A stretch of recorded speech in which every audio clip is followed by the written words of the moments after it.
Why do I need a gun? Insurance, darling. You said he'll cough up. He will. No one's supposed to get hurt. This is for your protection. I couldn't bear it if anything happened to you, Mitch.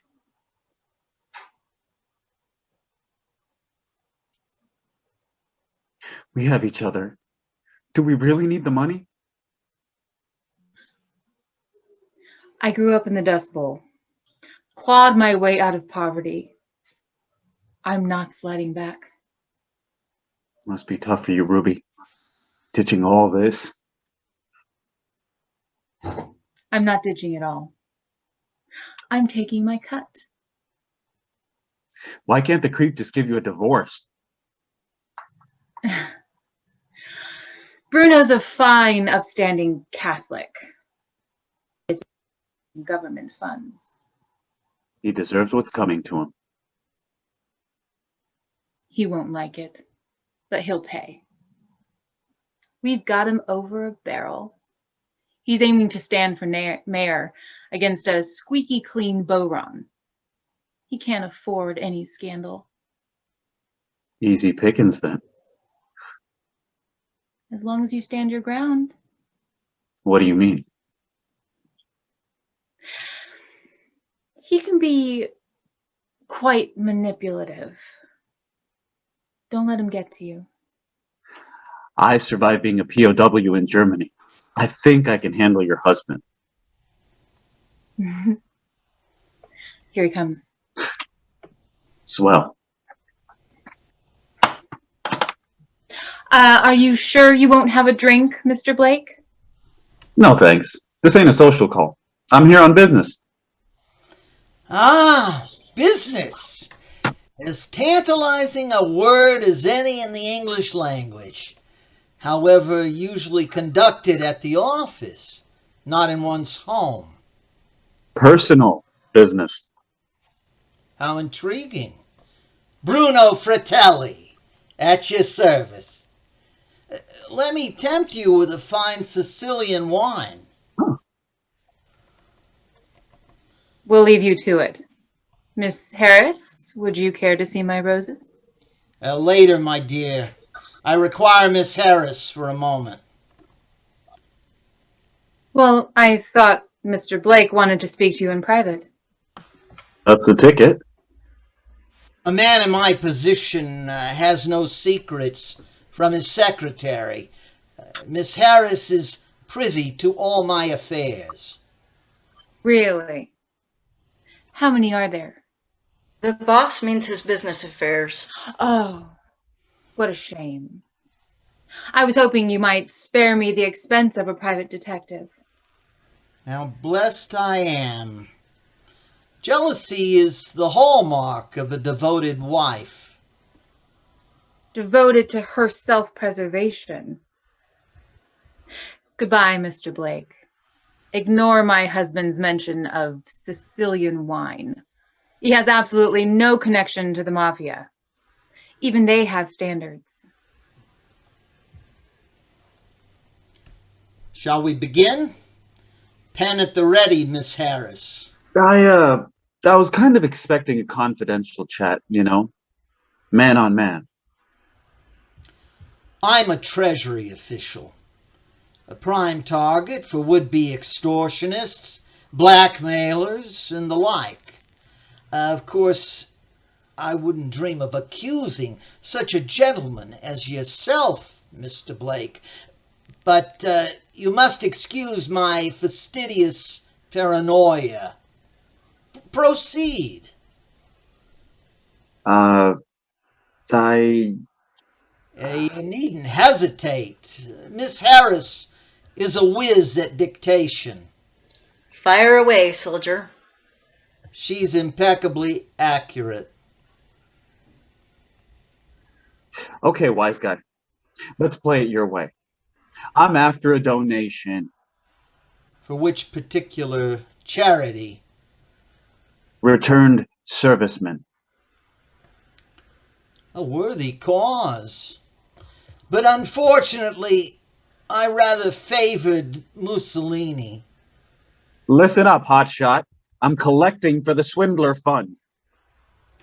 Oh, well, if the Germans are pitching in, my checkbook, Miss Harris. Now we're talking. How much would you like? $500,000. Why on earth would I hand over such an amount? Say someone wanted to hide a huge pile of ill-gotten gains. Best bet's a Swiss bank account. Now, if a guy in the treasury had one, wouldn't that look mighty suspicious? Say, for instance, an account number beginning in 8527. Shall I go on? A couple of more digits, please. One can never be too careful. 13. You've overplayed your hand, Mr. Blake. Only a select few had access to this number. Myself, Miss Harris, and... My dear, I presume you are listening at the door. Please grace us with your presence. I confess to eavesdropping, but you never entrusted me with any number, darling. For good reason. As your friend has demonstrated. My friend? Ruby, my love, are you still clinging to the pretense? What pretense? Enlighten her, Miss Harris. Someone's been snooping around in our office. Whoever it was did a nifty job, left no trace. Anything taken? Nothing visible. Well, then how do you know anyone was there at all? The boss always works late. When I arrive in the morning, I empty his ashtray. But yesterday, I was surprised to see it was already clean. She knows I'd never empty it. So I looked in the trash can, found a cigarette butt. I only smoke the finest cigars. This was a cheap brand, the type you're smoking, soldier. I confess. I hired Mr. Blake. Uh-huh. To check up on you, darling. All these nights, it never occurred to me that you were genuinely working late. Forgive me, Miss Harris. I never suspected that you went home early. What? You thought? You're an extremely attractive dame. Some might even say irresistible. Don't know about that, but the idea of me and your husband, I find him... Can I be frank, sir? Please. I find him physically repulsive. So do I. But that didn't stop me. Wealth and power can turn a poor girl's head. My dear, you are shattering all my illusions. Welcome to the club. Anyway, back to you, soldier. I said you didn't take anything visible. But you did take note of a number. Okay, so you figured it out. How I got it, big deal. I've still got the goods on you, so pay up. Would you like to tell him, Miss Harris, or shall I? I reckon you deserve the pleasure, sir. Oh, thank you. The number is a dummy one, Mr. Blake. A complete fabrication. Say what? Well, I leave it in my top drawer, specifically for a situation such as this. Entrapment is frowned upon by the police, but nonetheless effective. Bravo, darling. You're so clever. Ruby, the game is up for the pair of you. Well, I fail to see what any of this has to do with me. Attempted blackmail is a serious offense. Mrs. Fratelli ain't involved. I cooked up the plan by myself. Call the cops. I'll turn myself in. You dumb schmuck! You're gonna let her hang you out to dry? I acted alone. All come now. Admit it. You've been sleeping with my wife. Nope. Never. I swear it. I acted alone. Unbelievable. He's telling the truth, darling. Hot damn, you're a piece of work. You reel him in and you don't even put out. Didn't you never met a broad with class? Though she merely promised to sleep with you. Get lost. My dear Ruby, I take my hat off to you. Tough break, soldier. You must have had it real bad. You don't earn my pity, Mr. Blake. You imagined she was actually going to run off with you? You? A pathetic cripple? Bruno. Hang on. I recognize that. That's my gun. She gave you my gun? What sort of two-bit crook are you? You don't even bring your own weapon?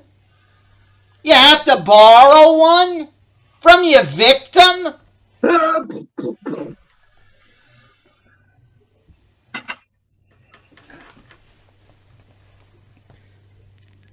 We need to call an ambulance.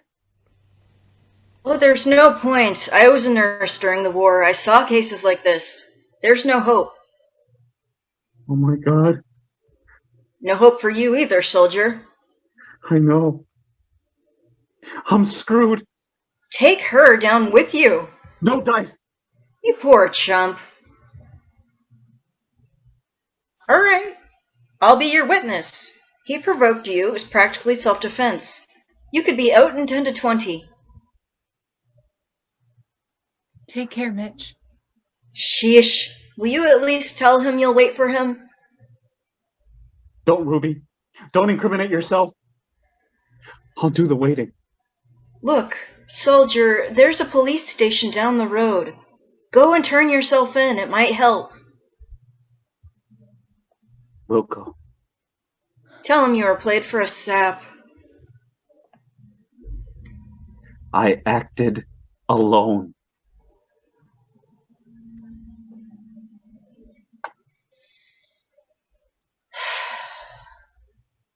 Man, that was tricky. Did you have to keep goading him to squeal on me? Sorry, doll. I had to make sure he wouldn't.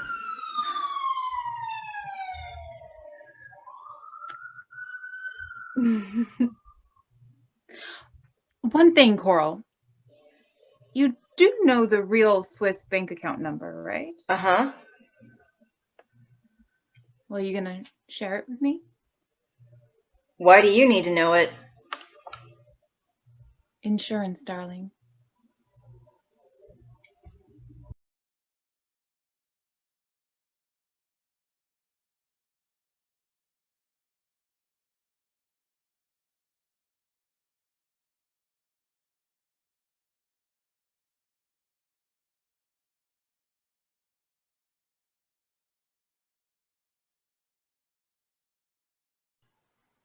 Act 2. Interior, Brian's house, living room, continuous. Jane and Judith. Oops, there we go. Interior, Act 2. Jane and Judith square off. They encircle each other while Judith positions Brian as her human shield. Hello, Jane. You know me, Demon? Who doesn't know of Jane X, rising star of afterlife procurement and enforcement? And you, Judith, no letter attached. Hypersexual apparition and unscrupulous succubus. Your reputation precedes you. And your impudence precedes yours. Ah, fancy words. New dictionary much? Thesaurus, actually. I wanted to ensure that I had the perfect lexicon ready for the moment when I rid you of your life force. Peachy. Thank you. Nevertheless, demon, it's time for you to release the ninny hammer that is my former husband and get yourself back to the underworld. Oh, I don't think so, afterlife procurement person. It's been an eternity since I've had the pleasure of exterminating one of Malcolm's rookies. I want to ensure you'll have had an audience capable of expressing your agony to my posthumous paramour. Your paramour? Lovers, You and Malcolm are... lovers, soulmates, immorata. Every action I take is done in honor of our perennial love affair, including the moment upcoming when I sever your neck from your spine. I must admit, Judith, you got a lot of use out of that thesaurus. Now admit that since Malcolm didn't tell you about us, you obviously don't enjoy his complete trust. Jane is taken aback. Jane, I'm dying here. Yeah, how about you not rush me and show a little gratitude that your demon-slaying ex-wife is about to save you from becoming victim to a murderous, reprobate, sloppy seconds poltergeist? Yeah, well, how about you remember that the only reason why I'm with a murdery, sloppy seconds, repro word, whatever, is because you're an unhinged, unbridled control freak. Take it back, Brian. Make me, Jane. I'm not sure what's happening here. How about I just kill you both? Yeah, what's happening is that Brian doesn't know how to control himself during stressful situations. Oh, you want control, Jane? Huh? Well, keep exhibiting the same dominance that forced me out of our marriage. Jackass. Harpy. Both of you die! Jane emits a sonic wave. It knocks Brian free and slams Judith into the wall. Judith bursts into flames and breaks free. Jane summons nightsticks. All right, spooky. Let's rumba. Jane and Judith punch, kick, and throw each other across the room, destroying everything in the process. Jane gets the upper hand and pins Judith to the floor. Oh, you're a feisty one, you are. And this is just the warm-up. I can't wait until the main event. Yes, save it, Creeptionary. You're going back to the underworld. Am I? Judith's eyes glow. The room quakes. Walls crack. Photos, clocks, and shelves fall. Jane doesn't notice. Jane? Yeah, unless you're apologizing for your turd-like behavior, shut it. Plaster, nails, and rebar shoot across the room. Jane! What? Debris falls. Brian pushes Jane clear. The room collapses. Exterior, Brian's house continuous. Jane and Brian emerge from the rubble. Jane looks around. Judith is nowhere in sight. I'm alive. Oh, thank heavens. Oh, cork it, Brian. This is your fault. My fault? I saved you. She got away. All you did was sabotage my efforts to stifle that sonorous sycophant. English. Speak English. Jesus, Brian. Look it up in your demon girlfriend's dictionary. Jane pulls out cell phone. The screen is cracked. Jane pounds upon it in frustration. You're the reason why I can't have nice things. That's Jane opens a portal. She exits. Yeah, well, I will look it up. And she owns a thesaurus. The door falls to the ground. Debris hits Brian's head. Interior, Malcolm's personal void. Malcolm works at his desk. Jane portals in. She paces. Stupid Brian. Stupid boss. Stupid. Jane, where's the demon? Why don't you trust me? Why wouldn't I trust you? Well, then explain to me why you didn't share critical details about Judith being your long-term afterlife booty call. Jane collides with an invisible wall. It surrounds Malcolm and blocks her entry. She tries but fails to find a way in. Really? Let me in. Nope. Jane pounds upon the wall with the fury of an angry toddler. Her fists move so quickly they blur. Malcolm remains unfazed. I can do this all day, Malcolm. I can do this all millennia, Jane. Listen, you dried up cherub. I will... Malcolm waves his hand. His office disappears. Oh, come on. Stop being a putz. Jane touches about the void. She finds a door, takes a deep breath, and knocks gently. It's open.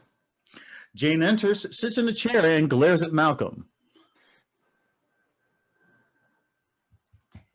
Judith is a stalker who's been obsessed with me since the day I took her into custody. Each time she escapes, she goes on a humping and killing spree, believing that doing so will garner my affection. How long has she been doing this? The humping or the killing? The stalking, Malcolm.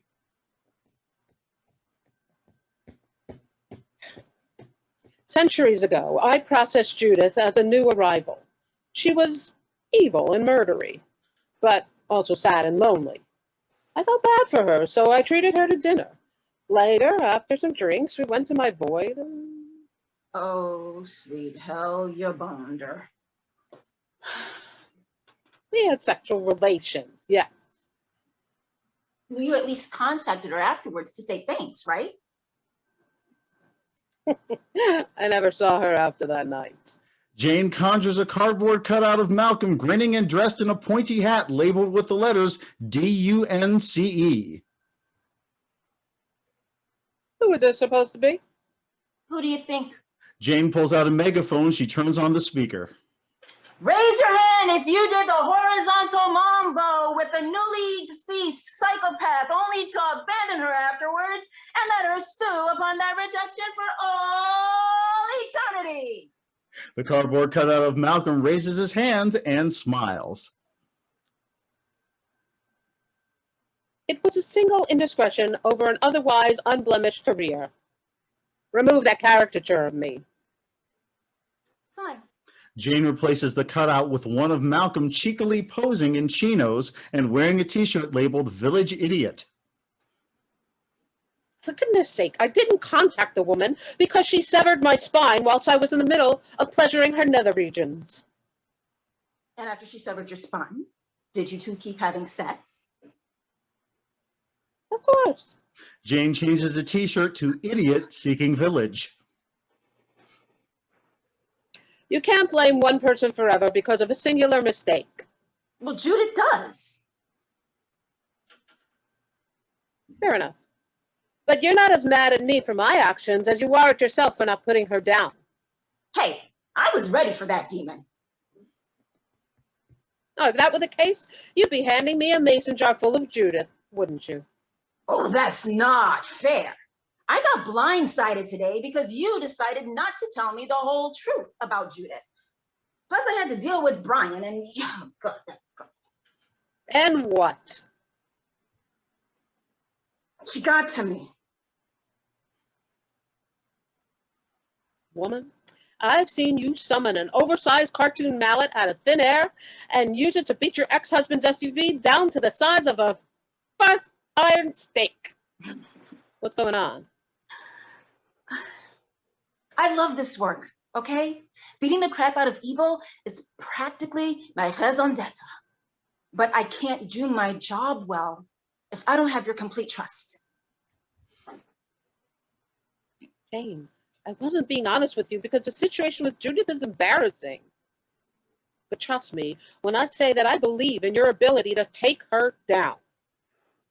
But Judith said that if you trusted me, that Judith says things to get in your head because she's afraid she can't beat you in a fist fight. Don't let her in. Maybe put that PhD of yours to work. Find what she wants and leverage it against her. Hey, an academic degree isn't necessary for me to punch Judith in the face. And apparently, that degree can't keep you from jumping back into a fight before you're ready. What's that supposed to mean? Right now, you're filled with doubt and uncertainty. Get your head in the game, then go after the demon. You want me to be free of doubt? Jane conjures a burro, Donkey, who appears wearing a Mexican hat and suspenders. Cardboard Malcolm sits atop. Then stop riding my ass and let me do my job. I'm certain you will. Malcolm snaps his fingers. Jane is gagged and tied up. After you get your head straight. Malcolm places Jane on Donkey. You're suspended. Malcolm opens a portal. go home.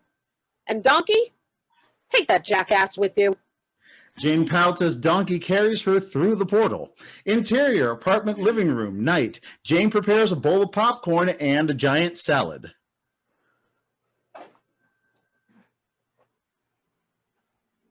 Why are you mad at Mr. Malcolm? Because he's a big doo-doo head. Was he bad? Did he fart and not tell?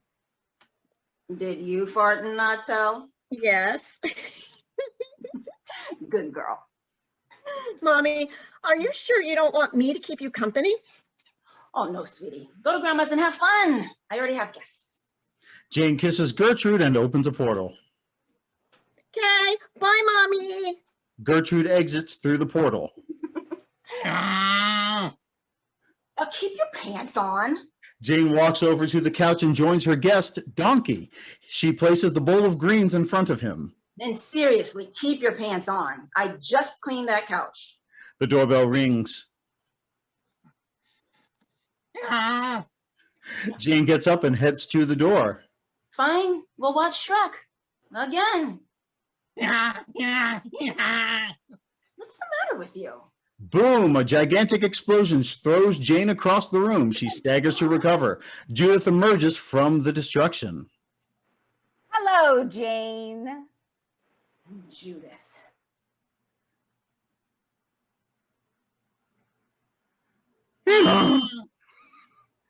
Hey, she blew up the TV. She obviously doesn't like Shrek. End of act. Act 3, interior, apartment living room, continuous.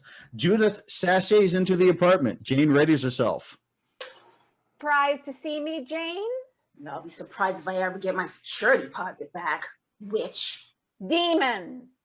Whatever. How'd you even find me? This place is supposed to be shielded from demons. Silly Jane. You don't pay attention to details. I, on the other hand... Judith pulls out Brian's wallet and an emergency card with Jane's contact information, including address. Oh, that perennial jackass. Not you, buddy. Enough talk. We have business. What's that? Business?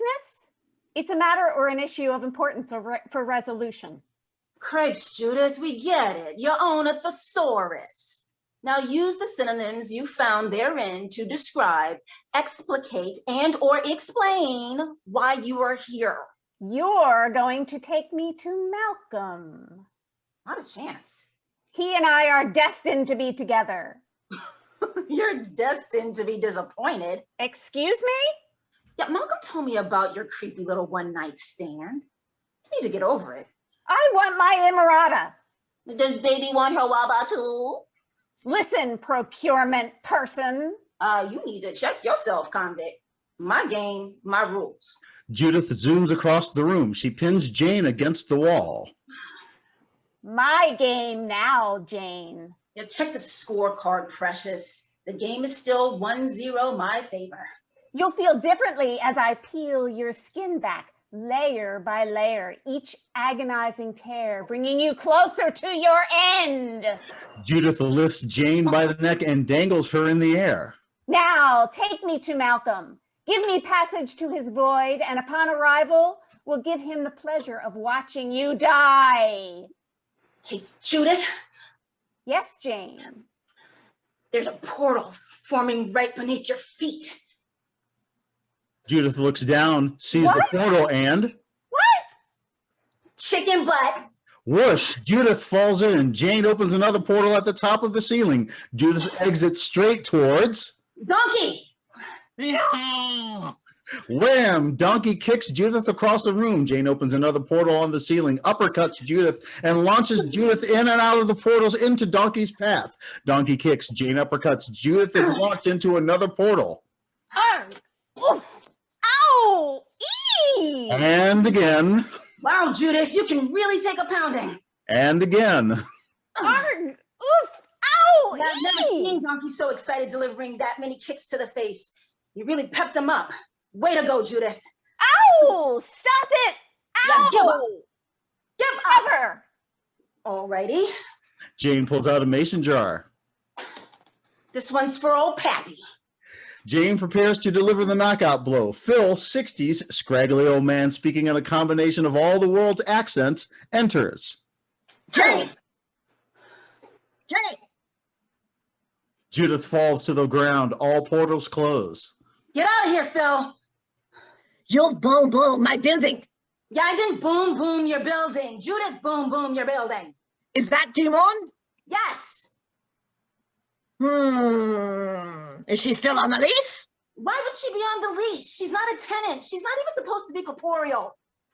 Corporeal? So now you bring aliens from other planet? That's terrestrial, not corporeal. No one here is a demon, Phil. You keep destroying my building. I take you to Kelt. Yeah, come on, Phil. It's a little debris. Just paint over it.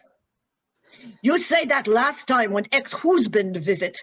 You two fight, you explode my wall. You argue outside, you boom my parking lot. You chase him up the stairs, you detonate top floor of apartment complex. Oh, got rid of the rodents, didn't it? It got rid of my roof. Phil notices Donkey in the corner. And now you have Donkey? No pits. He's my spirit animal. I say no pits. Fine, I'll put him on the list. Die! Judith breaks free, attacks Phil, and siphons his life force. Phil begins to mummify. Jane kicks Judith across the room. Phil returns to normal. Judith opens a portal and escapes. Jane follows. I'm keeping deposit. Interior, portal dimension, continuous. Jane chases Judith through the tunnel of portals. Yeah, where you going, Peanut? Jane kicks Judith through one of the exits. They appear in interior, Chinese commercial kitchen, continuous. Judith and Jane fight, grab pots, pans, and cutlery. Chefs and waiters dodge as the two fight all across the kitchen. How'd you get access to the portals? Ask me after I sever your spine. Walk off. Jane smacks Judith across the head with a wok. Judith opens a portal and escapes. Jane follows. They arrive at interior, wrestling arena, continuous. Jane lands in a wrestling ring to a cheering crowd. Judith sneaks behind her and smashes Jane with a chair. Oh, I don't think so. The crowd, ooh. Jane grabs Judith, throws her across the ring, smacks her with the people's elbow, and pins her to the mat. One, two, three. Yeah! The crowd goes wild. Jane accepts her accolades. Judith escapes through a portal. Jane follows Judith to interior, grade school auditorium, dodgeball court, continuous. Jane lands in on the dodgeball court. Judith conjures clones who whip red balls at Jane at lightning speed. Seriously, Judith? Give me what I want. Give me a break. Jane enlarges her mouth, inhales all the balls, and machine guns them at the Judith clones, eliminating each one of them with kill shots to the head. No! What's the matter, Judith? Out of everyone I know, I was sure you'd appreciate a plethora of balls to the face. Judith retreats through a portal. Jane follows her to interior, goat yoga studio day. Jane lands in a yoga class. Judith wields her power to transform the students into goat people. Using your powers to make goat people, Judith, that's a bad idea. Goat people attack. Jane headbutts them all into submission. Oh, spare me. I can keep this up forever, and you can't keep this up forever. Wasn't planning to. A pentagram forms beneath Jane's feet. Chains shoot out from the floor and clasp her limbs. Wait, what? Chicken butt. Jane sinks into the floor. Crap.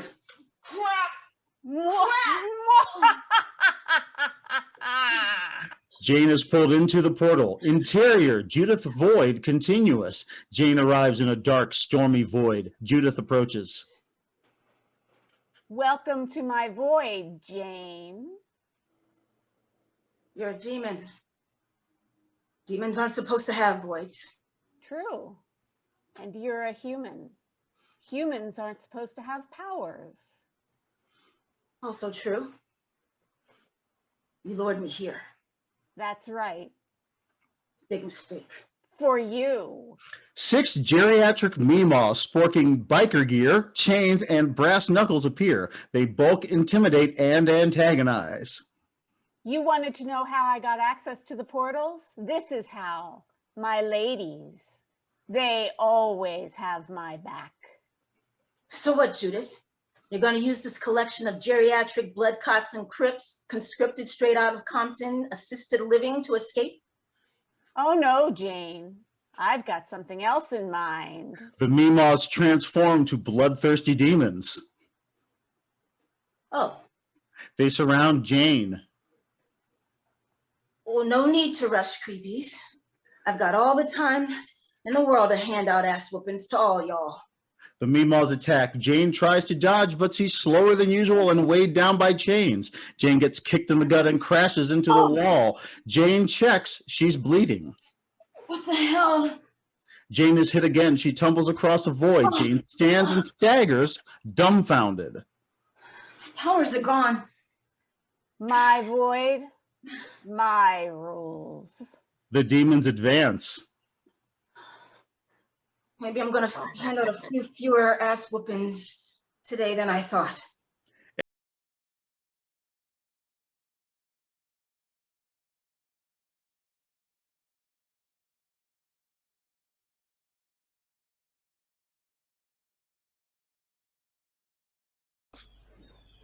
OMG, a kiss on the cheek is the most unromantic kiss that a guy can give you.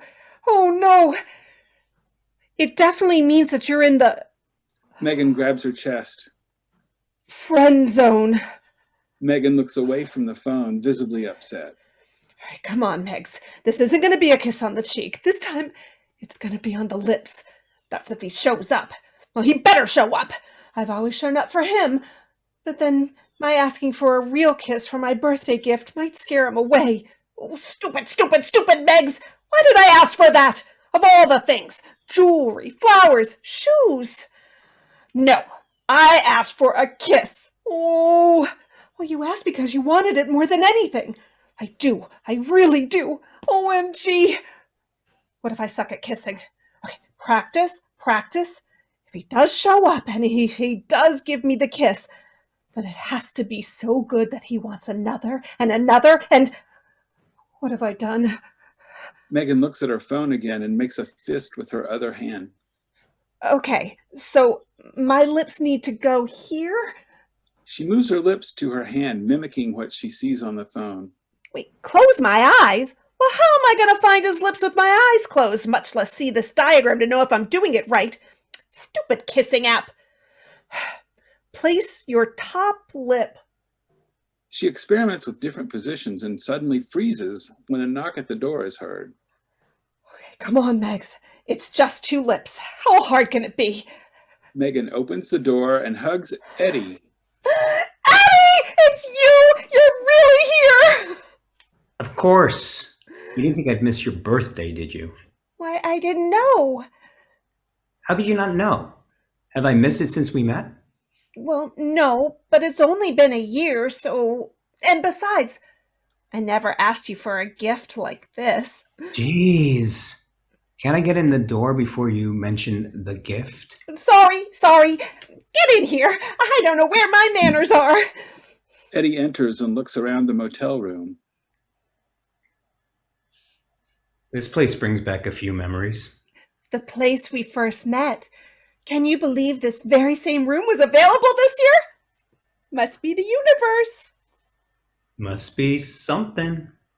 Remember the first, date or meetup or... Potatoes. Okay, date then. Eddie rolls his eyes and looks behind the door. Hope no one is hiding waiting for the cue to jump out and start singing. OMG, how fun were those mimes playing kazoos? And they went to you thinking it was your birthday instead of mine. Lucky I didn't leave. Leave? Really? Did you even consider it? Not seriously. At least not for more than a few seconds. Eddie pulls his jacket off and Megan sighs, relieved. Yes, that was my relief cue when we first met. Once you pulled off your jacket, I knew you were going to stay. Maybe I better put my jacket back on. Confuse you a little. No way. Your year is up, mister. You've missed the window of opportunity to leave me. A whole year. Time sure flies. Yep. 365 good mornings I've texted you, and 365 nighty nights you've texted back. Oh, minus the nights you fell asleep before you texted, of course. A man's gotta have his sleep. Especially when delivering birthday presents. Eddie reaches in his pocket for a card and wrapped gift.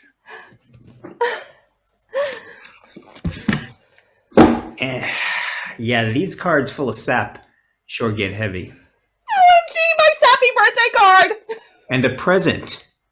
I wrapped it myself. Megan looks at the gift, lays it on the bed, hugs Eddie. Let's just put the present over here for now. Oh, I've missed you.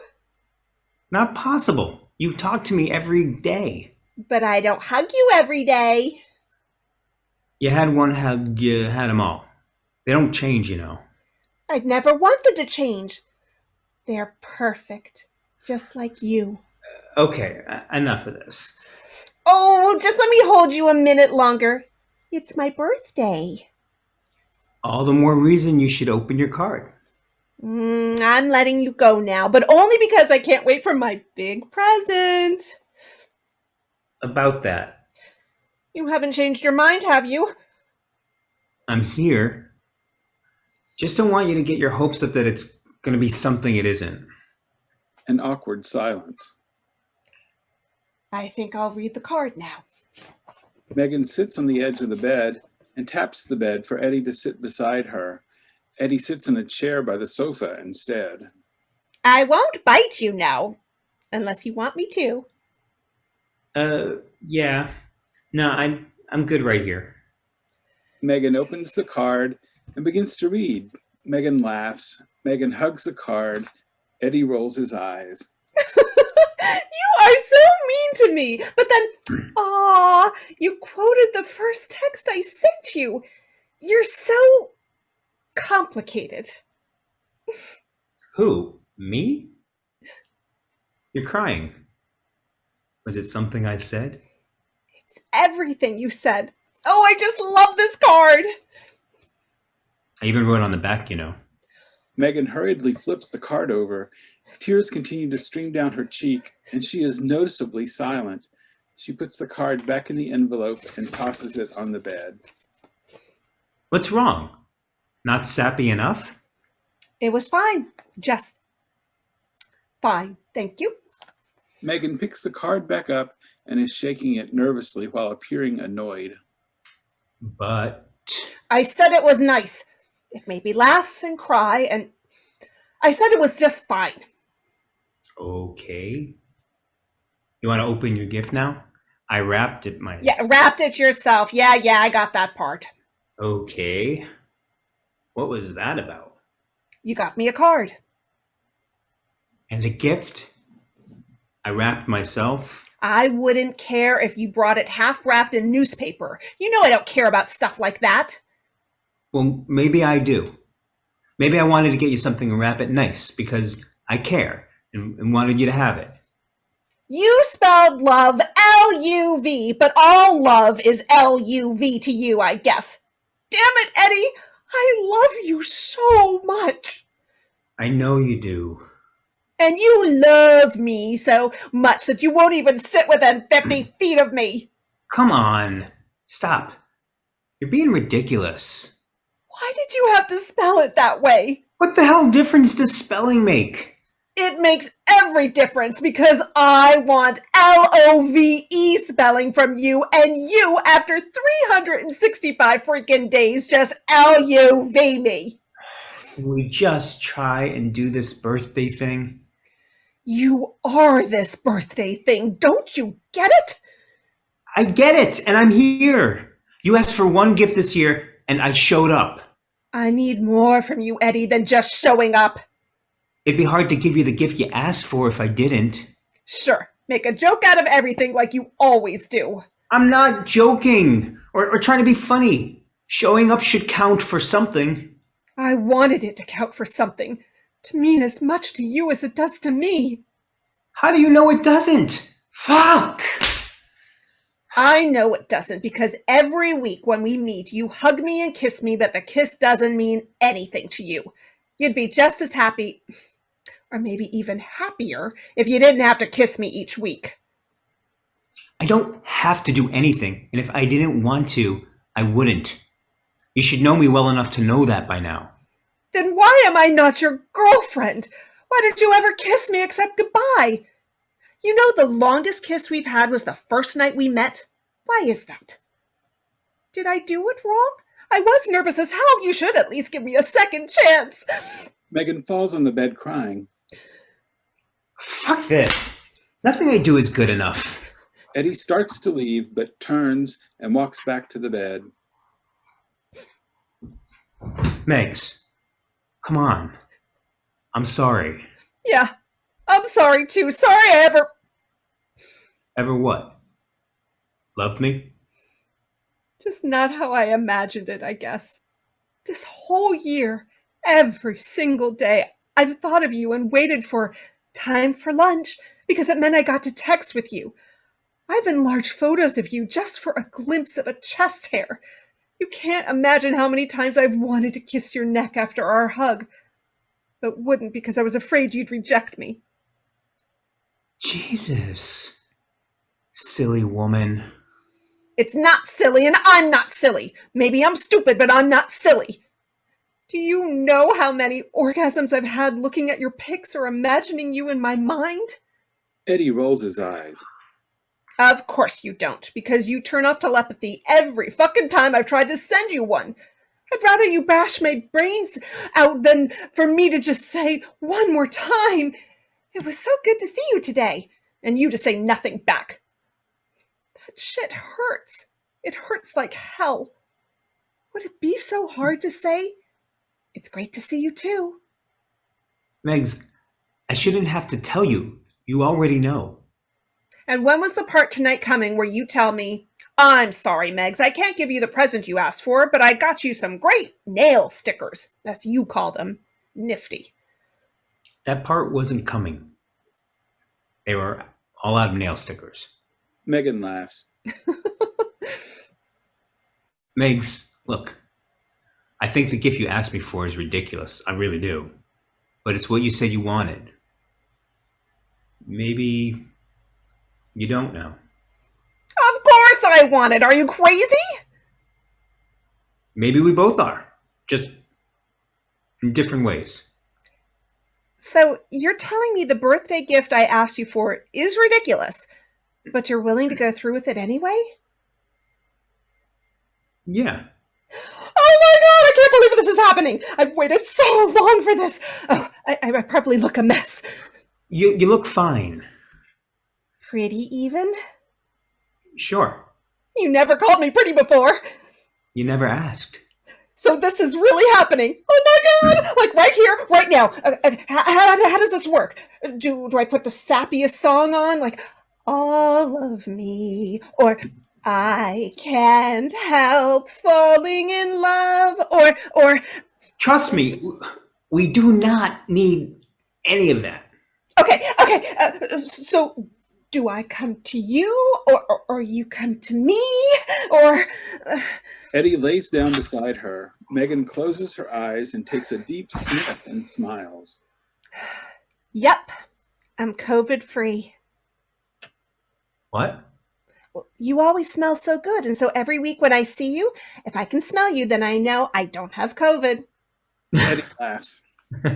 You're more scientific than I knew. I'm more of lots of things than you knew. Right now, more nervous. Relax. Breathe. It's just me. It's always been just you. Megan runs her fingers through his hair. They say that feels as good as sex. Maybe that could be my Christmas gift? Let's just think about the birthday for now. When I texted you that this was the gift I wanted, I imagined you saying all sexy like, "Let's do this." And then I'd close my eyes and somehow magically it would happen. You'd give me the gift I asked for, our real kiss. Aren't the kisses I give you each week real? Those are mwah kisses, and I want mwah, mwah, mwah. Megan mocks kissing her hand like in the kissing app. Okay. I've been practicing, you know. Practicing? I want this to be perfect. It's just a birthday gift kiss. What's the big deal? It's a big deal to me. It's a kiss. Our kiss. Our real kiss. Megs, if I wanted to give you that type of kiss, you'd know it by now because I'd have done it by now. You wouldn't have to ask for it for a birthday gift. Megan starts to cry again. Way to make me feel stupid. Megs, come on. No, Eddie, you come on. I have feelings too, you know. And yeah, I'm stupid. Not for wanting the real kiss, but from wanting it from you. Megs. She continues to cry. Eddie wipes away a tear and caresses her cheek with his hand. Let's do this. Eddie whispers in a softer, sensuous tone. Their lips touch. The lamp flickers and the kiss is broken by laughter from both of them. Was it good for you? Happy birthday. I love you, Eddie. Love you too, ish. He hand gestures a so-so and then a big smile at her. The flickering light goes out and comes back on to show Eddie laying in bed alone, kissing his hand.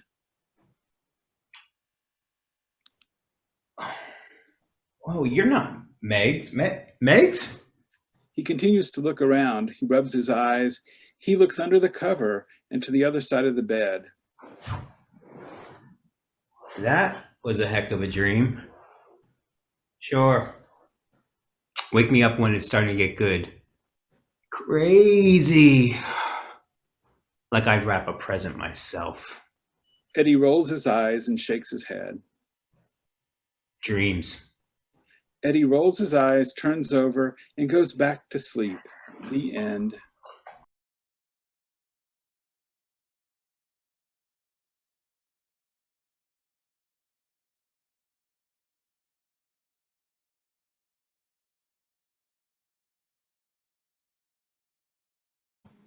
In a small graveyard, 2 gravestones stand close by one another.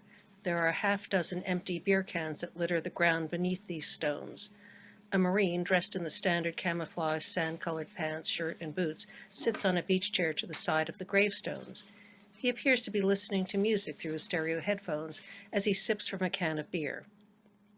Now he pulls the headphones from his ears and reaches down inside his backpack and pulls out a 6-shot revolver. He holds the handgun up in the air for a moment and then aims it at an imaginary target. Hit him dead in the head with the lead. Bullseye, sir. He lowers the gun, puts his beer down, and reaches into his shirt pocket for a ribbon with a purple heart medal attached. He examines it closely and walks over to his brother's gravestone. I don't want your damn medal if you're not here to wear it for me. He slaps the medal down atop his brother's stone, kneels in front of the marker, and begins talking to the stone as if to his brother, with the gun still in his hand. I miss you, bro. Semper Fidelis. Marines are always faithful. You and me too. We went over there together like we did everything together, but we had an agreement we were coming back together. And not like this. You screwed up, man. You screwed up royally. That guy was already dead out there. He didn't need your bullshit bravery. Why didn't you just leave him? He bends towards the stone, as if listening to his brother speaking to him. No soldier left behind? Screw that. You left me behind, soldier. We had a future, but where's our future now? I'm lost. I'm nowhere without you. So I made a decision. I want to be with you today, bro. Marine holds up the gun to his head. He closes his eyes and cocks the trigger back. Ready by tomorrow, yes. And I'll have the walls decorated with their projects by tomorrow. That won't be a problem. Yeah. Yeah. Okay then. Yeah, okay. Blessings to you also, sisters. Blessings. She stares at the Marine and at the empty beer cans scattered in front of the gravestones. Hello? Are you okay? Don't I look okay? It's just that it looks like you're camping out or something. What's it to you? Nobody's come out to talk to you about the chair and stuff. Actually, it's been kind of quiet, peaceful till you showed up. I was starting to wonder if anybody remembers these people. Looks like a few of us do. She spots the purple heart lying on top of his brother's stone and holds it up to him. Was this yours? Hey. Wow. Is this a purple heart? Just leave it alone, would you? Give it back. I wasn't going to keep it. It's just that I've heard about them, but never seen one before. Was he a brave person? Yeah, he was brave. He was an idiot, too. That's my brother for you. She takes a rose from her clutch of flowers and gently places it on top of his brother's stone. May your brother rest in peace. She places the rest of the roses in front of her own stone and then looks back at him. I'm Roberta, teacher at the high school across the street. St. Chris. You teach at St. Christopher's. You know St. Chris, so you must be local. Yeah, we grew up around here. Yeah, that's right. And do you have a name? You know, usually when I introduce myself to people, I get a name back. I mean, that's how it usually works. Charlie. My name is Charlie. That's a nice name. And do you have any family around here, Charlie? Hey, look, if you're writing a book here, then make it a mystery, huh? Any friends you can call on? Yeah, plenty, and they're all back in Afghanistan. Oh, you know, there's a VA center not far from here, and they have programs set up to... Not interested. I am not interested. You think your buddies would want to see you like this? Like what? Alone, like drinking in a graveyard. Newsflash, Roberta. Marines, they drink. I know a priest at my school you can talk to, and is really good with crazy people. Forget about it. If you're thinking I'm crazy, then you're the one that's crazy, because I'm not. Nobody said you were crazy. Sometimes people need help. Doesn't mean that they're crazy, far from it. Sometimes it's really smart people that can look for help when they need it. So does that make me a dumbass if I don't want your damn help? I didn't say that. So, what's your plan then? What's your plan? I got a plan. It just don't involve you trying to fix me. Oh, I don't know about fixing anybody here. But the news just ran a story that the VAs are running this free groups that they're for vets like you, so you can talk about some of the group therapy, huh? When we all sit around in a circle, telling our sad stories, holding hands, patting each other on the ass for a job well done. Is that it? What's your problem, man? My problem? What's your problem? Why don't you mind your own damn business and stop messing with mine? Okay. You're right.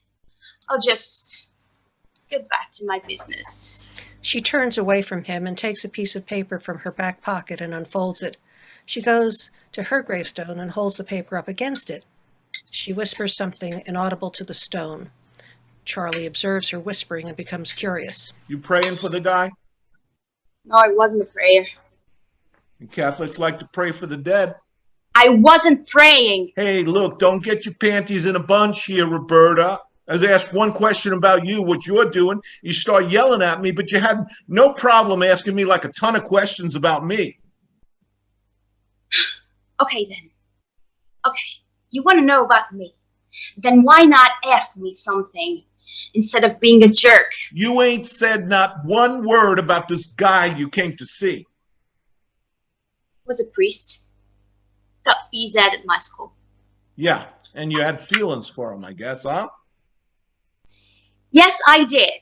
I did, and I don't need any snide remarks from you. Like, what was I thinking? Hold when it a she minute. was- Don't hold it a minute. Don't put words in my mouth, Roberta.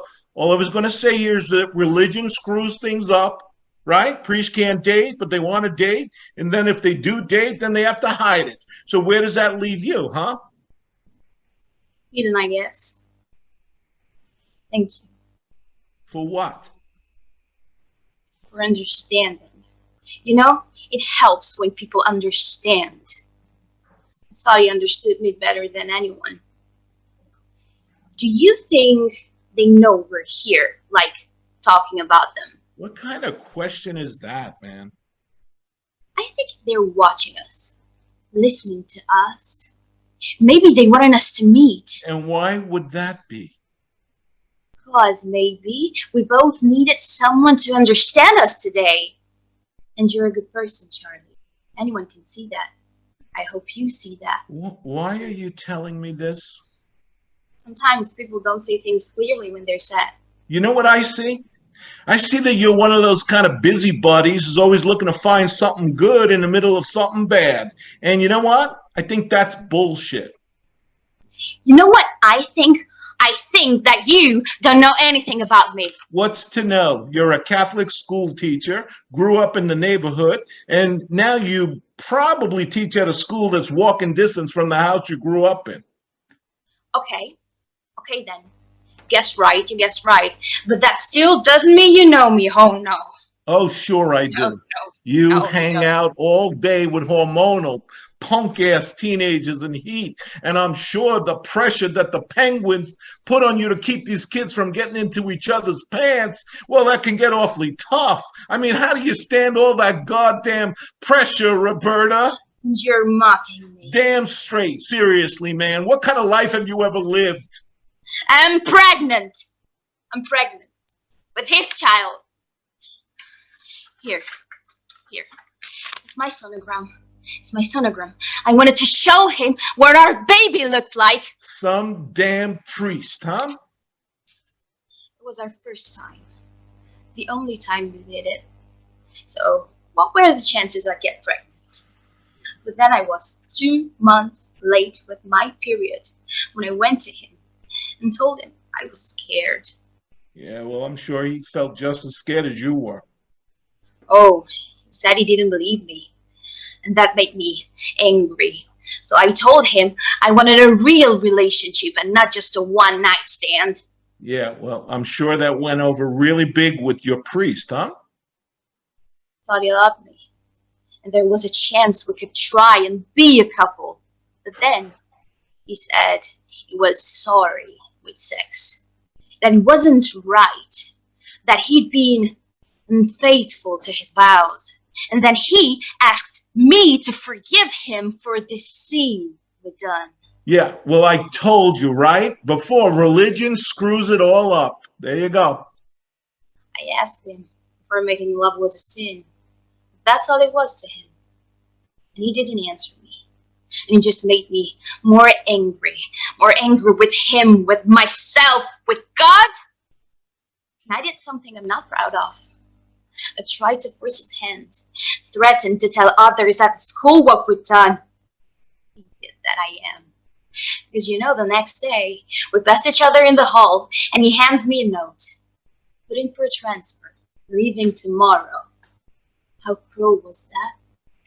This was not a stand-up guy. Mm-mm. Oh, so we got in a car and drove off.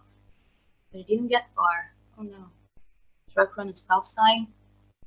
At least that's what they said happened. Oh, I'm not sure, Charlie, if that's the way it happened or if he did something stupid and turned his car into the truck. And if it did that, then I am responsible for it. No, you stop it. Priests know, they all know. What? That if you kill yourself, you blow your shot at heaven, and he's not going to do that. So you got no blame in this, Roberta. Right? Yeah.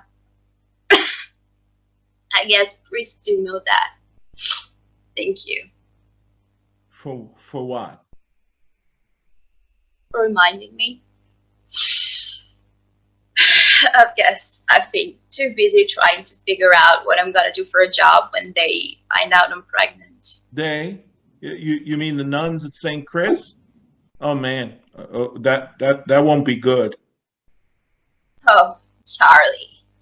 They hid away the pedophile priests for years, but God forbid that a married teacher in a Catholic school gets pregnant. They'll fire me first, ask questions later. Yeah. Where does that leave me? How will I pay my rent, huh? Or buy food, or... Hypocritical bastards! It's not right what they're gonna do to you. You know, this is all screwed up. It's all screwed up. I'm sorry. I'm sorry. No, I was stupid. A very stupid person. You know, I'd read about others giving up things and making sacrifices for love. There was even a king somewhere that stepped down from his throne so he could marry a common woman. He gave up his throne for the woman he loved. Oh my God, gave up. It was me.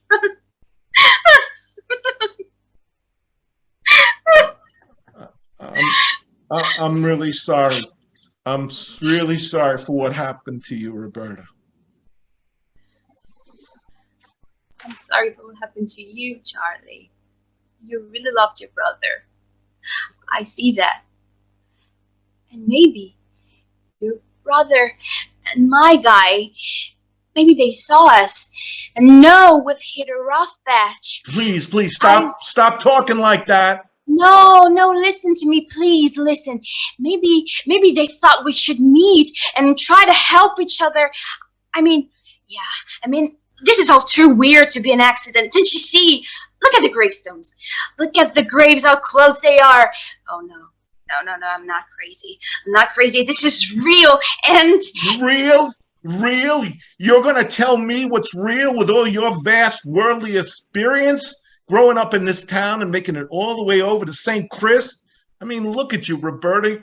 You're a little Catholic schoolgirl. You got knocked up by a priest. You didn't pull out fast enough and you're shocked to find yourself pregnant, and then he left you. I mean, how old are you? I mean, what world did you grow up in? No. Don't tell me. I already know your world. It's the one where kings give up their thrones to marry you. Well, let me educate you here. Real life don't happen that way, Roberta. It happens like what happened to these two stiffs we came to see. It's all random and senseless with no goddamn purpose or meaning in it. Can't you see that? No, I don't. And I don't understand it either. But I think maybe they're looking out for us now. Nobody's looking out for me. I did things over there. Things I'm not proud of, bad things. But worst of all, I wasn't there for my brother when he needed me. You think your brother would want to see you like this? Screw you. Go back to your classroom and sharpen your pencils, little girl. I'm not leaving. You heard me. I said get lost. Okay, then. I'll go. She walks away slowly, but suddenly runs to Charlie's backpack to retrieve his gun. But Charlie stops her and wrestles the gun away from her and holds it towards her. What the hell? You knew I had this? I heard everything you said before I got here. And now, what are we going to do about it? We're not going to do nothing. Now you get the hell out of here. If your brother could see you now, what would he say, huh? Shut the hell up about my brother! He'd tell you to give me the gun. He wants you to make a different choice. He wants you to rest, but not like you were planning. I want you gone. And what if I stay? Are you going to shoot me too? Is that what you want? You want me to shoot you? A murder-suicide in a graveyard. sure to be the lead story on all the news channels, so I am really tempted to stay. But okay, I'm leaving, and you do what you want, but I'll be back in the morning. And if I find you dead, with the bullet stuck in your head, then I want you to know that I'll be calling all the papers and TV news people and telling them your sad story. And maybe somebody else can learn something from what you've been through. Because you obviously haven't learned a damn thing from all your vast, worldly experience. I'm gone. Wait! I'm confused. I'm goddamn confused. I don't know what to do. I don't know either. What would your brother say to you? Slowly, Charlie turns his eyes towards his brother's gravestone, stares at it for a moment as if he's listening.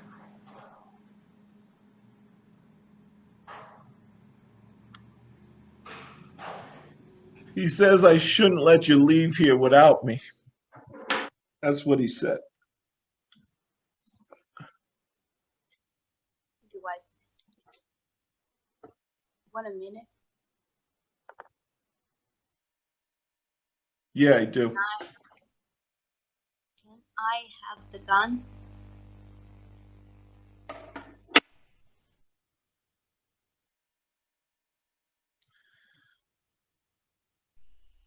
Hey, bro.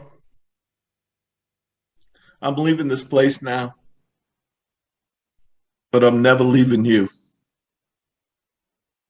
I'll remember you for what you did and who you were. Always looking out for me and for the next guy. And I'm going to take you with me. Everywhere I go, I'm going to take you with me. Always faithful. Loyal to the end. He stands and crosses to Roberta, puts an arm around her shoulder, and she puts an arm around his waist. Together, they begin to exit as we slowly fade lights. End of scene.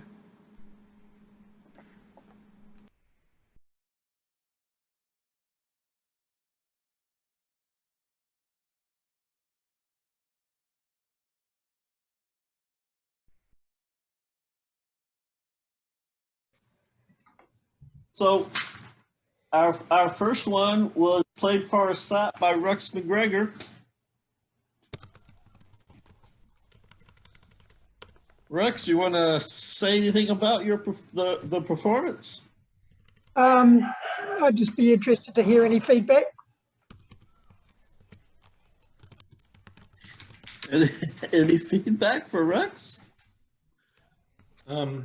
Is Rishi still here? No, Rishi and Zev and Jules just now have had to leave early, I'm afraid. Oh, okay. And Paul's still here, and Stephanie had to leave too, right? Zev had to leave also. Yeah. Ah. So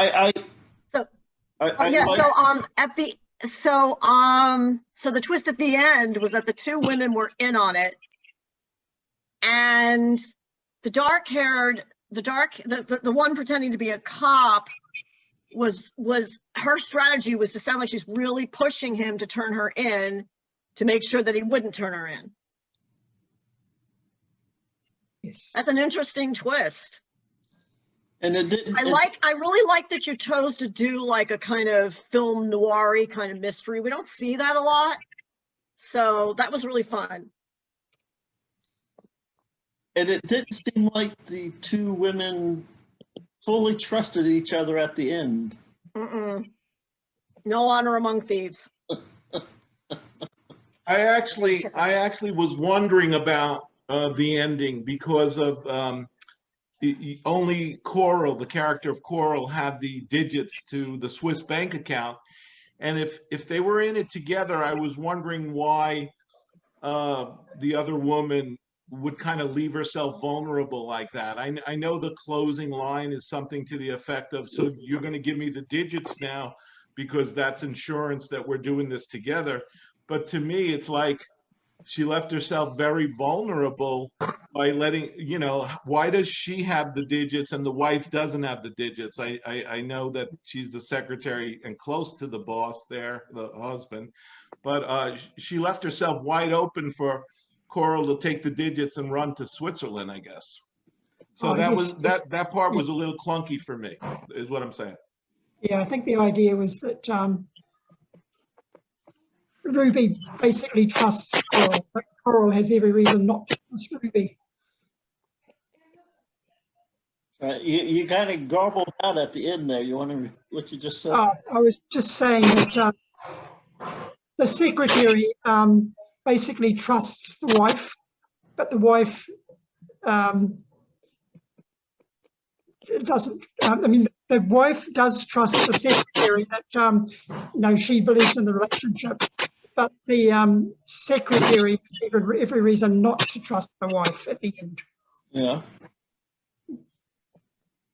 Yeah, I think if I was that secretary, I don't think I would have given the wife the digits at any point until after everything was done anyway for their own insurance, because it doesn't seem like the wife was someone you could trust.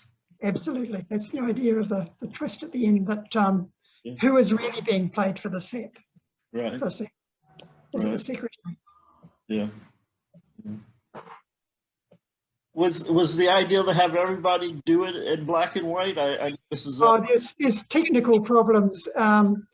Paul, for example, couldn't get it up on his computer, and Rishi had to use his phone, and filters don't work there. So that was the idea. Actually, I thought, Stephen, if you'd like me to edit the whole show, I've got experience with Filmora. I could do that, and I could apply a black and white filter to the show, to that section. If you'd like me to do that, I can just take the color out. Yeah, that would be another good way too, if you can. Yes, if you've got sure, that would be great. Can Just I make it interrupt black for and just 1 second? Just 1 second, Jane. I think whatever you're doing on your screen, it might be interfering with sound, because it looks like when you move your fingers and there's like a sound. Oh, I thought that was Rex moving back and forth. Did she say Jane? Is she saying me? Yeah, because like when you, I just noticed, because I was just looking, and I noticed when you do certain, like when you swipe your fingers back and forth, I'd hear that sound, and I was wondering if it might have been. Gotcha. Well, I was responding to a message, but I'm finished now, so hopefully it will. Oh, cool. I happen wasn't again. sure if it was that. I was just, because I was kind of watching for a while, like when she does that, do I hear the sound? It was like, yeah, I think it might be doing that. Yeah. Yeah. Okay, Hopefully cool. it won't happen again. Oh, no problem. Okay. All right. Sorry, guys. No problem. Okay. So Rex, do you like that genre? Yeah, actually, I do like the genre. I'm not really into crime, but I do like those 40s film noir, you know, like Double Indemnity, that sort of show. I think is wonderful. Just the style. And the cinematography was so wonderful. You know, the black and white actually enhanced it. So it was done in black and white because of film in color was very expensive in those days, and they only did that for the big budget movies. But it just created a whole look, particularly with the deep shadows that they had. And I think it's wonderful. Sure. Yeah. Rex, I know that you have a lot of plays that have been produced, even pre-pandemic. Things getting stagings. Is this one that's been done before, or was this brand new for our group today? Yeah, it actually was originally written for a film noir festival in Los Angeles, but this is the first time it's actually been performed sort of like in Los Angeles. But it has been performed in Dubai and in somewhere in Florida. They did a performance in a garage. Nice. Dubai. Hey, Rex, I just listen. want to say, if you ever want to fly me to Dubai to be in that play again, if they need an encore and you don't have like your full cast, I'm willing to go. Rex, when you have a second, will you email me that script so I can see about possibly producing it out here? Well, that'd be great. Thank you. Yes. So if it wasn't clear, it is actually set in Los Angeles. Yeah. Yes, you said that. Yeah, yeah. I got it. Thank you. That'd be awesome. Is everybody here for Jane of the Underworld? Can I just say one thing? One more thing to Rex. When the theaters open back up, there's a fella from Actors Workout Studio.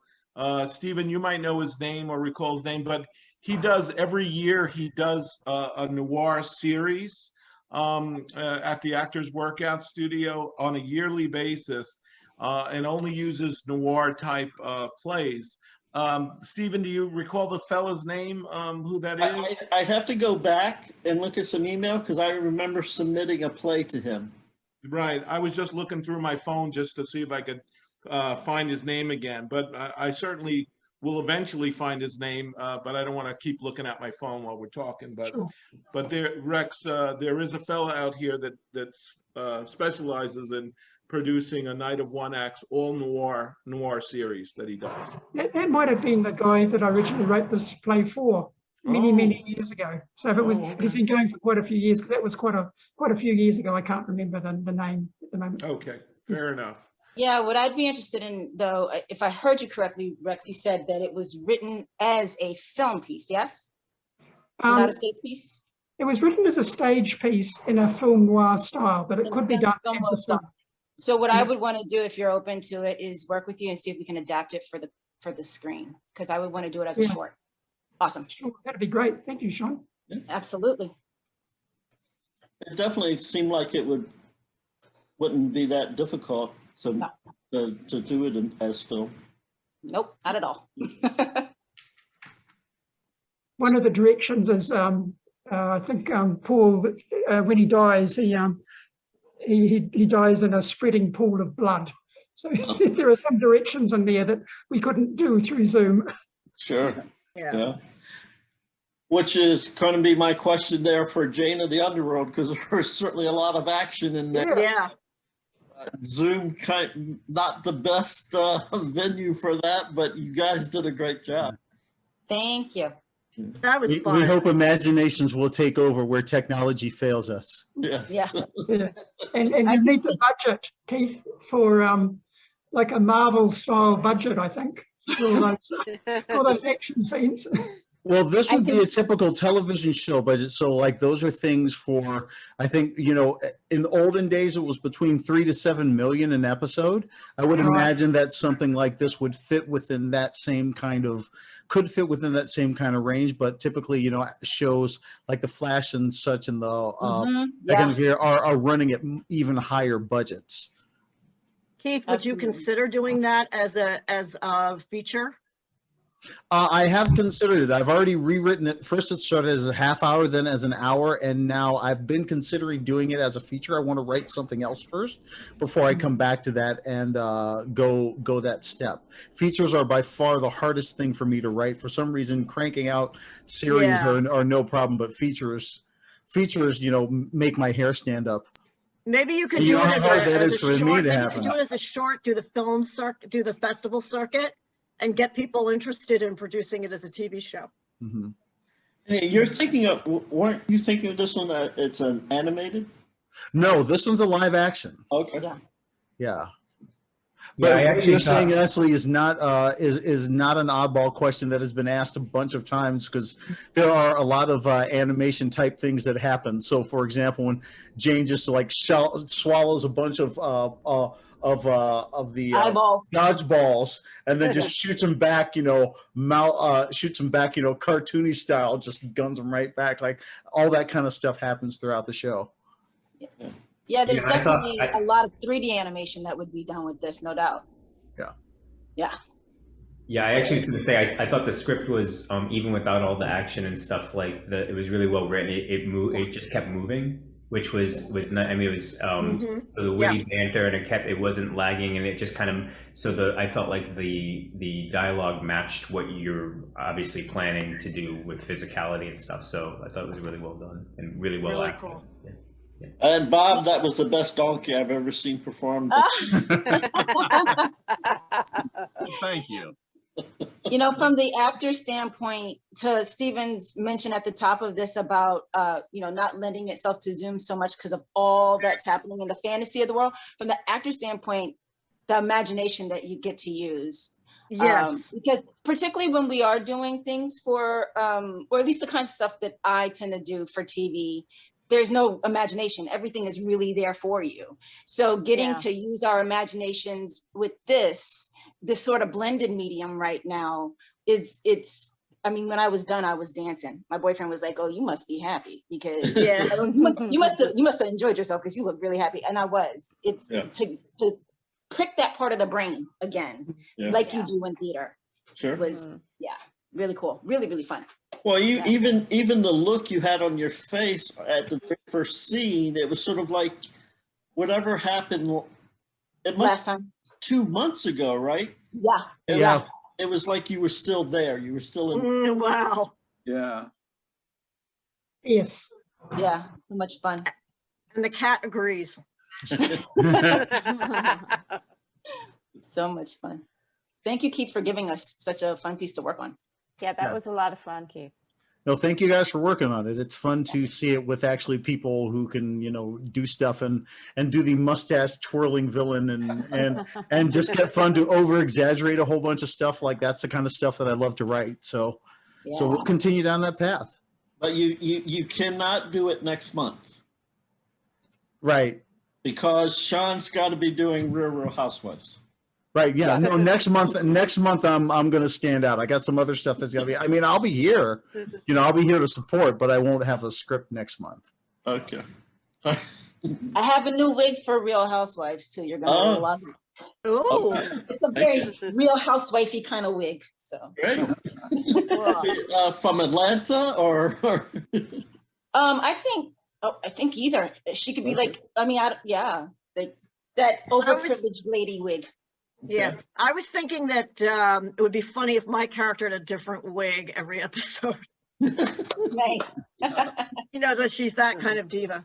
Yes. You guys, I have to cut out now. I wanted to say something really quick. I'm just so grateful to be here doing this with you guys. I was in the hospital about almost a month ago now with a total surprise shock thing. I had a UTI that I never knew that I even had before it spread to my bloodstream, and I was in the beginning stages of sepsis and had to go to the hospital, which is just like freaky because I never even knew I had it, and then I was hospitalized with it.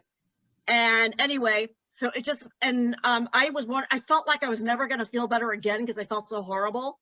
And I'm already well enough doing this with you guys, and I'm just so grateful. Just want to say that. Your character for the landlord was perfect. Yes. Oh, thank you. Yeah. I appreciate that. I got very good direction. I got very good direction from Keith. So. Good. Yeah. Good. Love Good. you. Well, we're glad you're Sending you healing. We're glad you're Thank you. healing. Or glad you're on the path. All right. Yes, Mary, good to have you back. So after Jane and the Underworld was the Present of Presents. And that was from Kat. Is Kat still here? Yes, I'm here. And also Matt is here. Okay. Yeah. How did you feel about the performance? I love the way it was cast. I think they were perfect for those parts. Yeah. So I think the universe came through there. Yeah, I really like Louise's character. I was trying to remember an actress from, like the old black and white movies that you reminded me of, but for the sake of me, I can't come up with the name. And Mark just seemed so callous in the beginning. It was like, and then you were so had so much energy and emotion, and it was like you're dealing with someone who's not returning that emotion, and it was great. Yeah, it was such a fun script to do. Kat and Matt did such a nice job with these characters. They had a lot of dimensions to them, so it was a real pleasure to play them. Here's some matching news articles. Okay. And your cat liked it. Not approved. How about for you, Mark? Yeah, I enjoyed it. I got to direct it also, so that was a fun thing for me to do. Kind of digging into those characters and just like you said, the mismatch between the two characters, but what Louise's character is trying to get out of Eddie that Eddie doesn't want to give, and then of course the kind of reveal at the end there. So I really appreciate that the Cat and Matt. I don't know if they rhyme on purpose, but that they let us do this. So it was a lot of fun to do it, and yeah. So I think it was great. Was the 45 minutes the one and only time you guys rehearsed, or did you? No. We rehearsed. Was it twice before? I think once before, but we did two run-throughs, and then so we had rehearsed before, had taken some notes. Yeah. And Tim actually also, his pacing with the narration actually really helped. Yeah, so I found that very helpful, and so yes. Tim did a great job. It was it was a great experience, and I think it was. I told Louise, I think that Louise could have played that almost overly comically, where it would, but you were spot on, right? Like you were coming from a real place, and I did feel a little bit like an asshole, but I'm an actor, so it was like right in my sweet spot. Yeah. That's hilarious. Yeah, I don't really see Eddie so bad. You just feel bad. I just see him as like not able to communicate in the same way that she does. Like they're very opposite, but he shows up. I don't think that he doesn't love her. I think he does. I think he just comes across, because he doesn't communicate in the way she needs, that it makes him come across as more of a jerk than he actually is. I'd like to think that.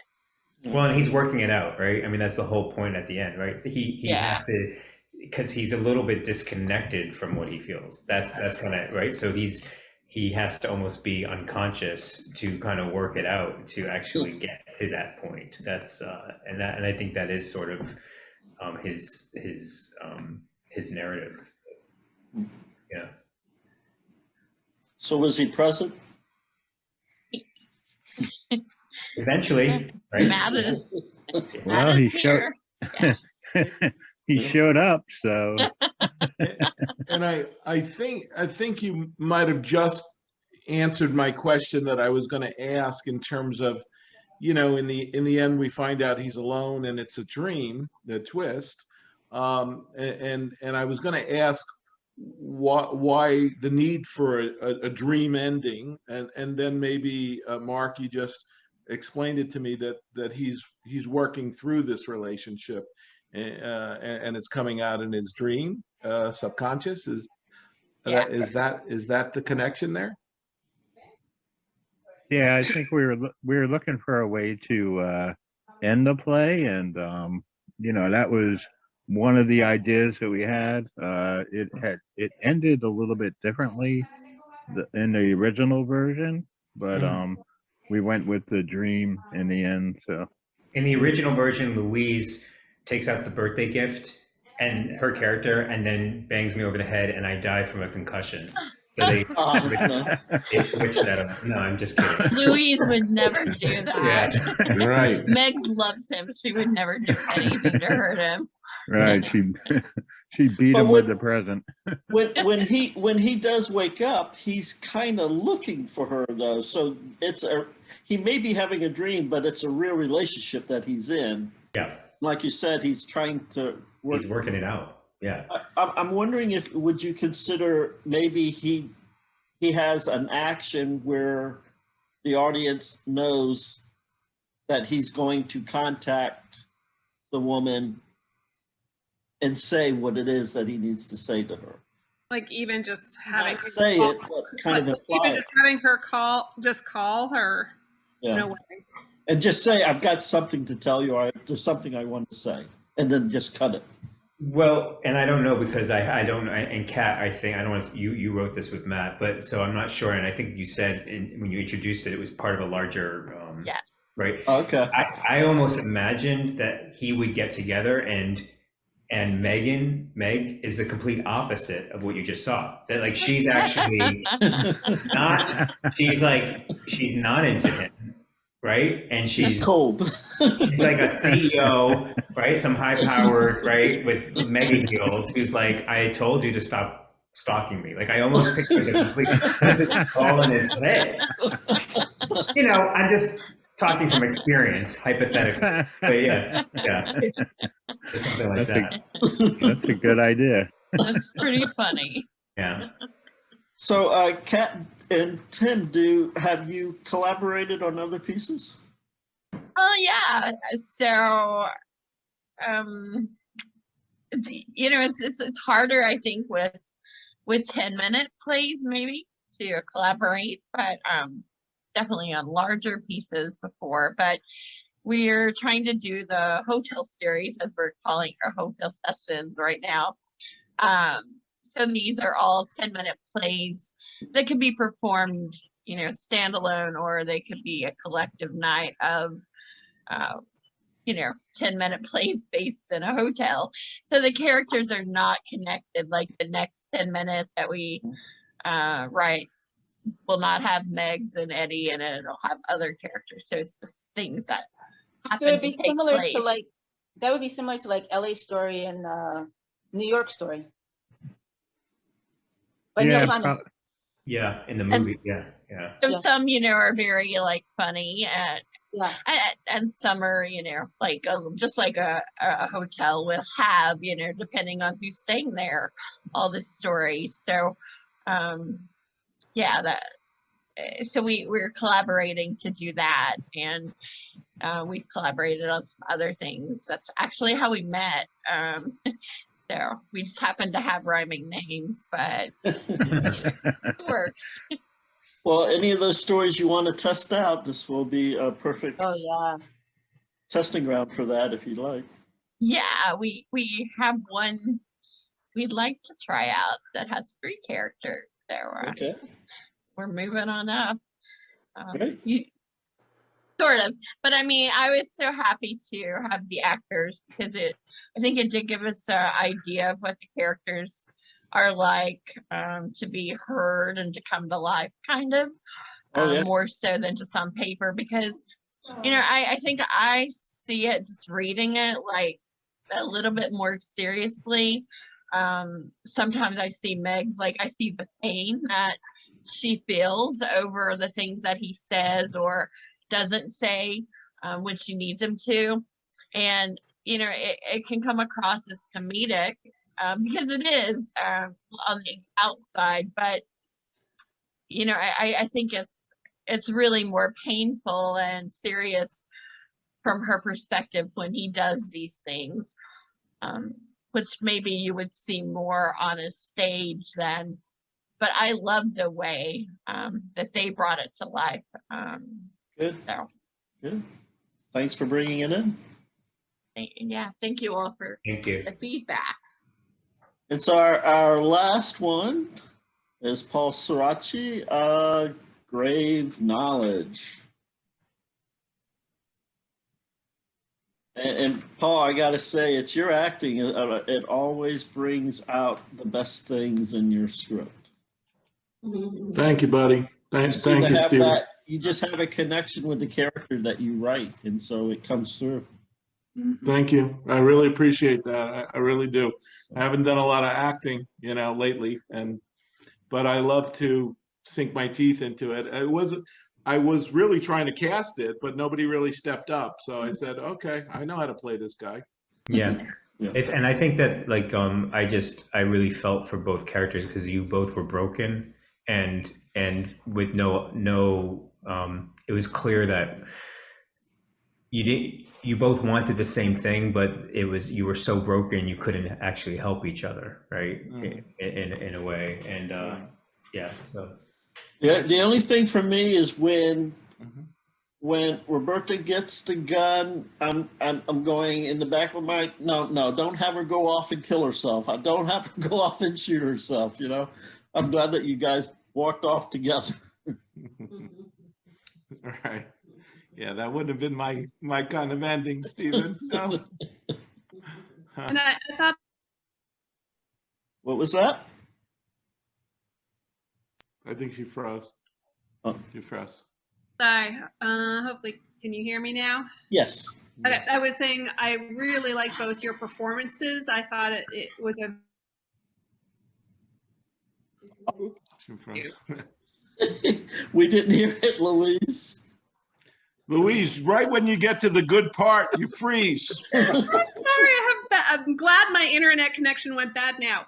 Hopefully you can hear me. Yes. I thought the performances were excellent. It was so compelling. The connection that you two had was captivating to watch. Thank you. Thank you. Elena, you're still fully awake? Yeah, I am. Here in Italy, it's 1:30 a.m., but it's okay. I'm so glad I've had the opportunity to play this character, because I think I mirror myself into her. I was struck at first when I read it, and because she has this flavor of childhood inside of her, but also she has this burden that she has to carry on herself. So she's compelled to become conscious and to become awake to life, that life is not like she imagined, like all fables and kings, but she also I love the fact that she never loses hope, and I think that's what pulls Charlie to give her his hand, and maybe they will get married. I hope so. Yeah, I am. Yeah. You're rooting for him. I like that, Elena. I like that. Yeah, you walk off. Yeah, we leave that as a question mark, right? But I lived all the script, like it's also like a story where they are actually, it's a process about getting in love with each other, and maybe they know, maybe they don't know at this point, but also I lived it like that. Yeah. Yeah. So how does a California writer meet an actress from Italy? Only through your website and through your group. She Yes. read the script that I posted. Oh, and said great. she'd like to play it. Yeah. Great. And Yeah. Elena, I would like to thank you very much. You've been very gracious. Thank you. We do these rehearsals. We did a couple of rehearsals this week, and I work till like 7, 8 o'clock at night. So we do a 9, 10 o'clock at night, and she's waking up at 6 o'clock in the morning there in Italy to rehearse with us. She did that a couple of times. But I love for to us. play. It's for the sake of the play when you love something, but also for me it has been the chance to prove me and test me, because I have not a proper acting training, because actually I come from a filmmaking MFA. So I did directing, editing, screenwriting in my school, and I have a BA in philosophy. So it was also, I started myself when I finished the academy and I graduated. I started myself acting, and so it was for me a great way to prove myself and see if I can do it.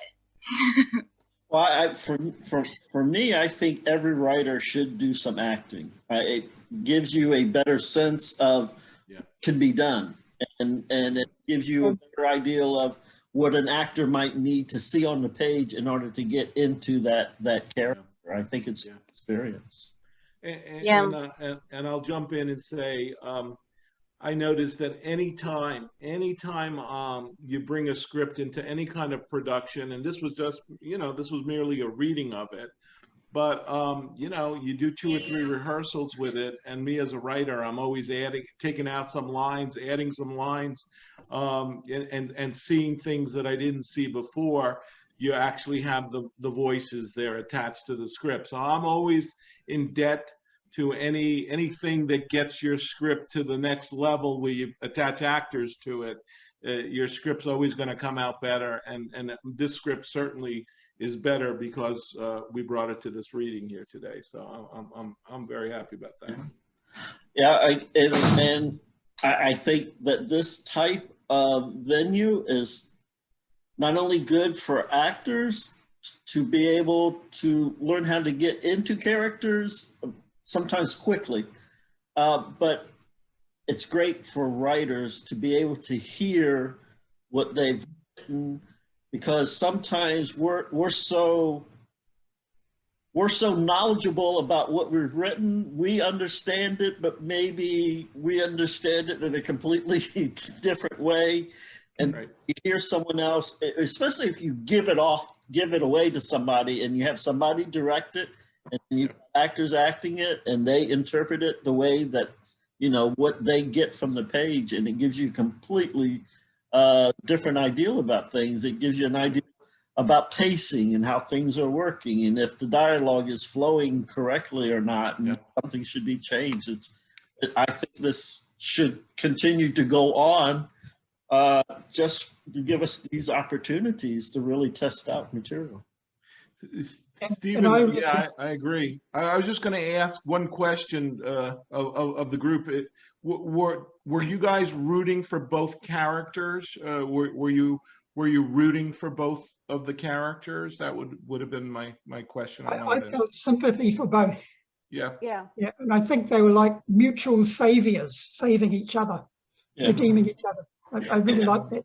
And I didn't necessarily feel that they had to get into a lover's relationship. It could have been a friendship relationship. Yeah. And part of that was because, Paul, your age, and Elena, your age. And I think it was it could have been like a daughter-father relationship that that's how they cared for each other. Right. I didn't personally, I wasn't rooting for either of them. It's not that I was against them either. I just didn't get to the point of feeling like I'm rooting for either of you. But let me tell you what I did. I took from it more so than I was like, let me put my energy of, oh yeah, I hope you make it, onto it. And it's because what I found very fascinating about it is that you have these two people, and correct me if I'm wrong, but it felt to me like this was part of your point in creating the piece. These two people with such different viewpoints, clearly, right? And what I loved about it personally was their viewpoints that I would never have. So just to see a different type of person unfolding and watching them unfold with each other is what I found fascinating about it. I see. Yeah. I love that feedback. Thank like you. the wholeness of a person, you know, where it's like there was this stuff that was inside of them, their ideals clashing with the realities that they were living. That was fascinating to me. Oh, thank you for sharing, Sean. Thank you. Yeah. I just didn't want something horrible to happen. Because the entire time it was very intense and it was on edge. And at first, when he pulled the gun, I thought it was going to be a conversation between two dead people in Like in a purgatory. Yeah. Or just two dead people in the God, where were we? Cemetery. And I was like, man, we've seen that. I hope it's not that. And it's like, okay, they're alive. Okay, they might not. They're yelling a lot. They might not be alive soon. Oh, no. Okay, they're leaving. All right, they're alive for now. I can work with that. Yeah, in a similar vein, I had the same feeling, Keith, about like the ending, not wanting. I love that she had acknowledged the possibility of a murder-suicide. Those words actually came out of her mouth. I did love that, because anybody who's sitting in the audience is going to be thinking that. So you put it out there for us, but the fact that that didn't happen, I thought was good, because otherwise it would have felt a little hacky. You know? Yeah. I tend to not write. I tend to want to stay hopeful. You know, in my background as a therapist, I want to. Just the opposite of me. Oh. I want to try to take care of my characters a little bit and evolve them as they go, so they gain some kind of awareness or hope to travel on. You know? Discovery. Yeah. Yeah, And that's yeah. what good screenplays, I tend to focus on camera stuff, but my background is theater, and Yeah. good and good stage plays are anything that's written, even I guess it would be the same for novels, where the character gets a discovery of themselves, because it's in that discovery that they do get to change. Your protagonist in particular changes because of learning new things about themselves. Yeah. So that's, yeah, you having a background as a therapist makes a lot of stuff make sense right now. Okay, gotcha. Yeah. I'm glad. Wow, nice feedback. Thank you, folks. Good feedback. So we're off for another month. Writers will start posting again. With any luck, we'll get a lot of people responding to that, and we want to go tracking people down to fill parts. Stephen, do you mind just reminding us how does that work again? If you have something you want to get read, it has to be posted by a certain time, or I forget.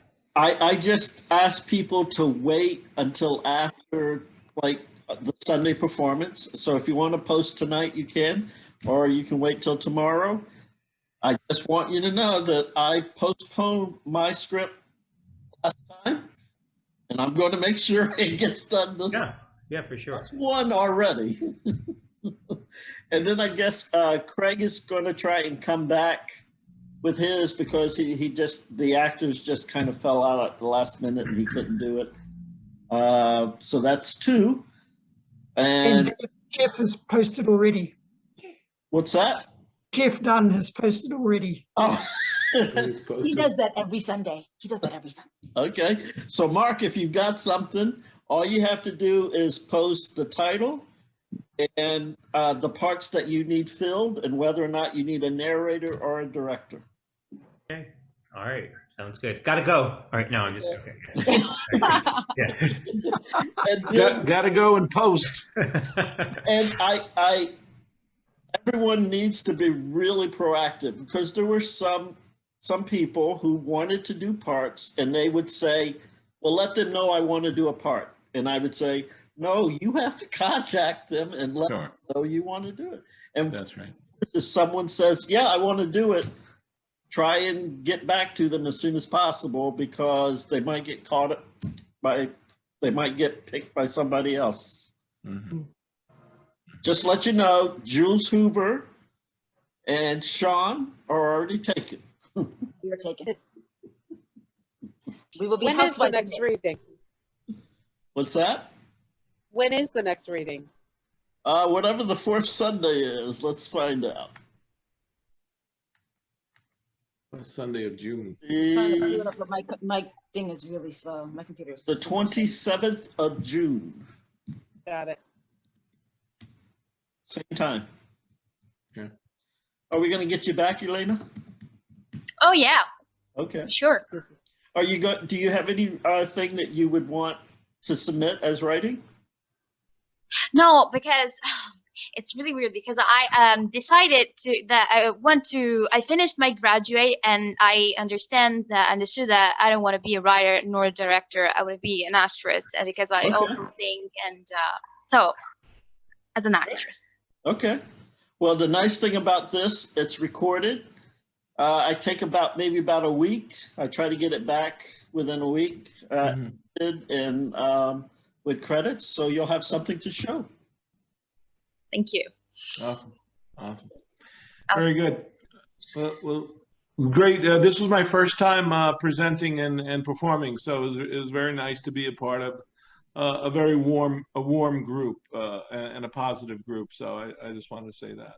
And I know you got a lot of writing you can present. Thank you. Yeah, I have some other stuff I can run by you guys for sure. And Tim, are you going to be submitting any writing? You're muted. You're muted. Muted. Yeah, I have a piece, but if other people need to go first before that, then I can wait till the next month, possibly. We do 5, right, Stephen? Yeah, I try not to go over 5. I think that might be a little bit too much to go over 5. And we try to keep it to 10-minute pieces. I know we went a little long on a couple of pieces today, but then we were short on pieces because 2 people Then So it worked out. Yeah. So Tim, if you want to Tim, if you submit put yours something, up right now, then if you put yours up right now in the your call for actors in the group right now, you should probably be able to snag some people, because it sounds like Stephen said right now he's only got 2 committed scripts. Is that right, Stephen? yeah, Craig's and mine. And yours, yeah. But and Jeff. yeah, well, Jeff's posted, but he hasn't got. I don't think he's got any actors committed to it yet. But so. And Jeff, right? All right. We'll be battling it out. And if anybody knows of any other actors, tell them about the group. Oh, okay. Stephen, you mentioned your group to the AWS folks, I guess, right? I've posted there a couple of times. Yeah. Okay. Fair enough. Amazon Web Services? Artists work at the studio in North Hollywood. All right, you guys, I'm going to say goodbye. I'm still a writer in residence even though I'm in Connecticut. Yeah, thanks I really appreciate you put this together. That's wonderful. You and the other fella, Henry, right? Henry, yeah. And Henry hasn't been involved since we set it up. Oh, boy.